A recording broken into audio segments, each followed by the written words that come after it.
Hi friends, అందరూ బాగున్నారా? ఇప్పుడు చూస్తున్నారు కదా రేషన్ బియ్యం. అవి బియ్యంలో బియ్యం తక్కువనే రాళ్ళు ఎక్కువ ఉన్నాయండి. అందుకే జల్లడబడుతున్నాను.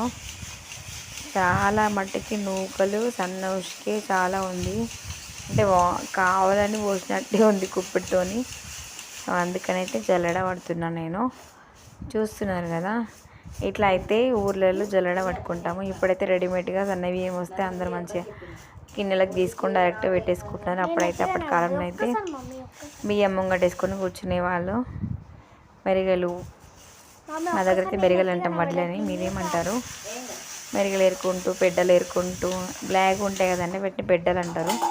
సో అట్లయితే ఏరుకుంటూ ఉండేవాళ్ళం. ఇప్పుడైతే జల్లెడ బట్టి మళ్ళీ చెరుగుతున్నాయి. ఎందుకంటే ఏమన్నా చెత్త ఉంటే పోతుంది కదా, సో క్లీన్గా ఉంటుంది. అందుకని ఉసుకైతే చాలా ఉందండి. సన్న ఉసుక జల్లెడ పడితే కానీ దిగింది. చాలా టైం పడుతుంది నిజంగా. కాసేపు జల్లెడ పట్టడము, కాసేపు చెరగడము. లక్క పురుగులు కూడా ఉండేనండి నిజంగా.